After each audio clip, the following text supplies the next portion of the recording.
সোনালী খাতুন মামলায় সুপ্রিম কোর্টে কেন্দ্রের বড় ধাক্কা। গর্ভবতী সোনালী খাতুন সহ 6 জনকে কোনো নথি যাচাই ছাড়াই বাংলাদেশে ফেরত পাঠানোর ঘটনায় কেন্দ্রকে সুপ্রিম কোর্টের কঠিন প্রশ্নের মুখে পড়তে হয়েছে। শনিবারের শুনানিতে কেন্দ্র একদিনের সময় চাইলে আদালত স্পষ্টভাবে জানায়, অন্তর্বর্তী ব্যবস্থায় প্রথমে 6 জনকে ভারতে ফেরত আনতে হবে, এরপর তাদের নথির ভিত্তিতে নাগরিকত্ব নির্ধারণ করা হবে। এই মামলায় ইতিহাসেও কেন্দ্রের ভূমিকা প্রশ্নের মুখে। 23 জুন 2025 দিল্লি পুলিশ 6 জনকে আটক করে এবং মাত্র 3 দিনের মধ্যে বাংলাদেশে ফেরত পাঠায়।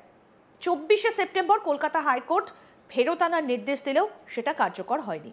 পরিবারের দাবি, সোনালীর বাবা মায়ের নাম 2002 সালের ভোটার তালিকায় রয়েছে এবং তাদের কাছে 1952 সালের জমির দলিলও আছে। এই অবস্থায় থাকা সুইটি বিবিকেও বাংলাদেশে পাঠানো হয়েছে, এমনকি বাংলাদেশের একটা আদালতও তাদের ফেরত পাঠাতে বলেছে। মামলার পরবর্তী শুনানি 1 ডিসেম্বর 2025। এই বিষয়ে সোশ্যাল মিডিয়ায় পোস্ট করেছেন তৃণমূলের রাজ্যসভার সাংসদ সামিরুল ইসলাম। তিনি পোস্ট করেছেন যে সোনালী খাতুন নির্বাসন মামলায় সুপ্রিম কোর্টে বাংলা বিরোধী বিজেপির জন্য বড় ধাক্কা। গর্ভবতী সোনালী খাতুন এবং আরো 5 জনকে কোনো শারীরিক যাচাই ছাড়াই বাংলাদেশে নির্বাসিত করার পর আজ কেন্দ্রীয় সরকার গুরুতর প্রশ্নের মুখোমুখি হয়েছে। আজকে শুনানিতে কেন্দ্র একদিনের জন্য থাকার ব্যবস্থা চেয়েছিল, কিন্তু সুপ্রিম কোর্ট মৌখিকভাবে পর্যবেক্ষণ করেছে যে অন্তর্বর্তীকালীন ব্যবস্থা হিসেবে প্রথমে 6 জনকে ভারতে ফিরিয়ে আনা উচিত। বিষয়টা সোমবার 1 ডিসেম্বর 2025 তারিখের জন্য স্থগিত করা হয়েছে। কলকাতা হাইকোর্টের পূর্ববর্তী আদেশ সত্ত্বেও এটা এসেছে যে কেন্দ্রকে 4 সপ্তাহের মধ্যে তাদের ফিরিয়ে আনার নির্দেশ দেওয়া হয়েছিল, যে আদেশ কখনো পালন করা হয়নি। প্রতিবেশী মফিজুল শেখ কি বলছেন শুনবো। অন্তঃসত্ত্বা সোনালী খাতুনের মামলা আজকে সুপ্রিম কোর্টে উঠেছিলেন। সুপ্রিম কোর্টের বিচারপতি পরিষ্কার বলে দিয়েছেন, আগে দেশে ফিরিয়ে নিয়ে আসুন, পরে সিটিজেনশিপ নিয়ে ভাবনা চিন্তা করবেন, দেখা যাবে। আর এই বাংলা বিরোধী জমিদাররা, দিল্লি স্বরাষ্ট্র দপ্তর, বাংলা বিরোধী জমিদাররা এদেরকে বাংলাদেশি প্রমাণ করার জন্য মরিয়া হয়ে উঠেছেন। আপনারা কোনো একটা ডকুমেন্টস পেয়েছেন কিনা এরা বাংলাদেশি? আপনাদেরকে একাধিক কোর্টের মাধ্যমে আমরা একাধিক প্রমাণ দিয়েছি এরা ভারতীয়। দলিল থেকে শুরু করে voter card, Aadhaar card, PAN card, ration card আর যাবতীয় যা ডকুমেন্টস লাগে সমস্ত ডকুমেন্টস দিয়ে আমরা প্রমাণ করছি এরা ভারতীয়। তারপরে কলকাতা হাইকোর্টে যে 4 সপ্তাহের মধ্যে দেশে ফেরানোর রায় দিয়েছিলেন, সেই রায়কে চ্যালেঞ্জ করে তারা সুপ্রিম কোর্টে গেছেন। সুপ্রিম কোর্টের বিচারপতি আজকে পরিষ্কার বলে দিয়েছেন তাদেরকে দেশে ফেরানো হোক।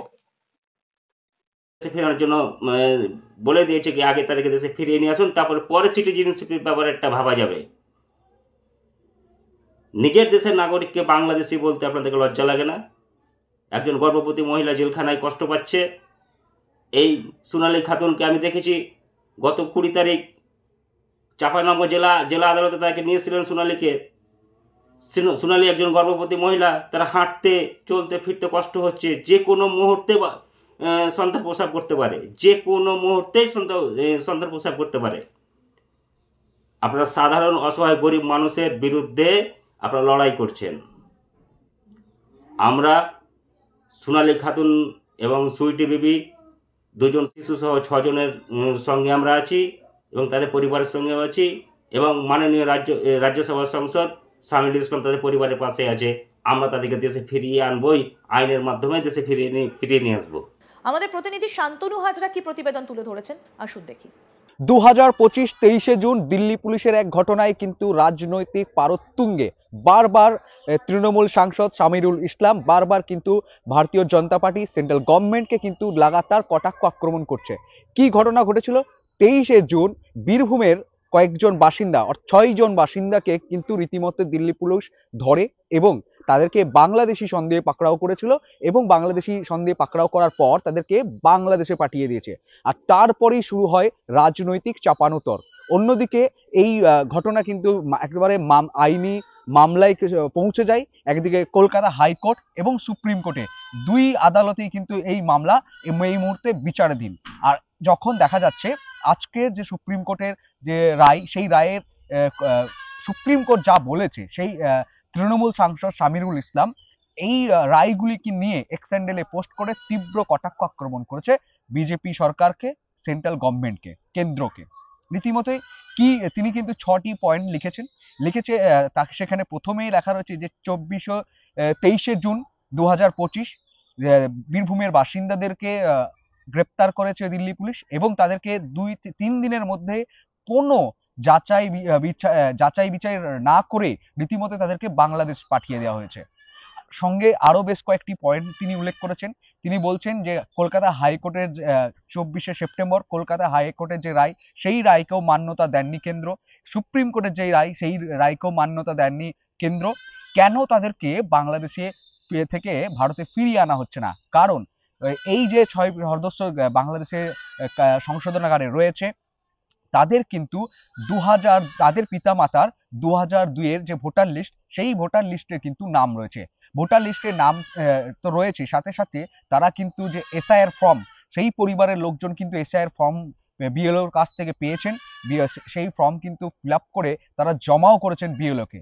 একদিকে গেল এই ঘটনা, অন্যদিকে আবার উঠে আসছে যে রীতিমতো যে সুইটি বিবি, সোনালী খাতুন এবং তাদের যে আরো যে মোট 6 সদস্য, এর মধ্যে বেশ বাচ্চাও রয়েছে এবং এমনকি সোনালী খাতুন কিন্তু অন্তঃসত্ত্বা রয়েছে, গর্ভবতী অবস্থায় রয়েছে। সেই ক্ষেত্রেও কিন্তু প্রশ্ন তোলা হচ্ছে। সুপ্রিম কোর্ট কিন্তু আজকে সামিরুল ইসলাম আরো এক্সএনএলে পোস্ট করেছেন সুপ্রিম কোর্টের যে রায়, সেই রায়টা তিনি কিন্তু লিখে দিয়েছেন স্পষ্ট করে। সেখানে তিনি বলছেন যে সুপ্রিম কোর্ট যেটা বলেছে সেটা তিনি পোস্ট করেছেন।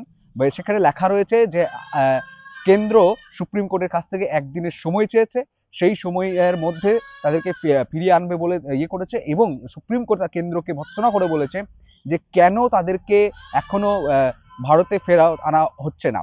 কারণ তাদের 2002-এ ভোটার লিস্টে নাম রয়েছে, 1952 সালে যে জমির দলিল, সেই দলিল রয়েছে, তাদেরকে কেন ভারতে আনানো হচ্ছে না। সুপ্রিম কোর্ট আরো বলেছে যে যেই 6 সদস্য রয়েছে বাংলাদেশে, বীরভূমের যারা বাসিন্দা, মুরারইয়ের বাসিন্দা, সেই তাদেরকে ফিরিয়ে আনতে হবে। ফিরিয়ে এনে ইউনিয়ন সরকার সিদ্ধান্ত নিতে পারবে তারা ভোটার অধিকারের যে নাম উঠবে কি উঠবে না। প্রথমে তাদেরকে কিন্তু দেশে ফিরিয়ে আনতে হবে।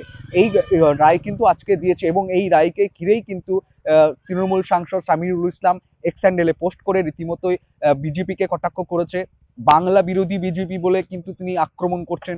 অন্যদিকে এই নিয়েই কিন্তু রাজনৈতিক পারদ তুঙ্গে। রীতিমতোই তিনি আরো বলছেন যে কলকাতা হাইকোর্টের যে রায় ছিল 24শে সেপ্টেম্বর, যে 4 সপ্তাহের মধ্যে এই 6 সদস্যকে, যারা বীরভূমের বাসিন্দা, সেই 6 সদস্যকে ফিরিয়ে আনতে হবে ভারতে। সেখানেও ক্ষেত্রেও কিন্তু কেন্দ্র মানেনি, এমন মান্যতা দেননি, কোর্টের রায়কে মান্যতা দেননি বলেও কিন্তু তিনি পোস্ট করেছেন, যেখানে কটাক্ষ আক্রমণ করেছেন। রীতিমতো এই বাংলাদেশি সোনালী খাতুন অন্তঃসত্ত্বা, এই মুহূর্তে তারও সূত্র মারফত জানা যাচ্ছে যে বাংলাদেশে 20 নভেম্বর বাংলাদেশের যে আদালত রয়েছে, জেলা আদালত চাপাই নবাবগঞ্জ, সেইখানেও কিন্তু তাদেরকে তোলা হয়েছে। 30শে ডিসেম্বর আবার কিন্তু সেই আদালতে এই 6 সদস্যকে, বীরভূমের বাসিন্দা এই 6 সদস্যকে কিন্তু আবার তোলা হবে। অন্যদিকে আবারও প্রশ্ন উঠছে যে আবার এখানেও সুপ্রিম কোর্টে এই মামলা আবার 25শে ডিসেম্বর 2025 1 ডিসেম্বর কিন্তু এই মামলা আবার শুনানি রয়েছে, এমনটাই তিনি পোস্ট করেছেন। এমনকি এইসব তথ্যগুলো তিনি দিয়ে বিজেপিকে একেবারে আক্রমণ করছেন। উল্টো দিকে বিজেপির তরফ থেকে এই বিষয়ে প্রতিক্রিয়ায় বীরভূম জেলা নেতৃত্ব জানাচ্ছে যে তৃণমূল সাংসদ সামিরুল ইসলাম একটু বেশি বাড়াবাড়ি করছেন। এটা মামলায় কোর্ট প্রক্রিয়ায় চলছে, যে কোনো উপায়ে কোর্টের যে নির্দেশ রয়েছে সেই নির্দেশ মতো বা কাজ করবে কেন্দ্রীয় সরকার এবং যারা বীরভূমের বাসিন্দা তাদেরকে অবশ্যই তাদেরকে ভারতের মাটিতে, বীরভূমের বাংলার মাটিতে ফিরিয়ে আনবে। আরো আপডেট পেতে দেখতে থাকুন আজ তাক বাংলা। সাবস্ক্রাইব করুন, নোটিফিকেশন পেতে বেল বাটন অপশন প্রেস করুন।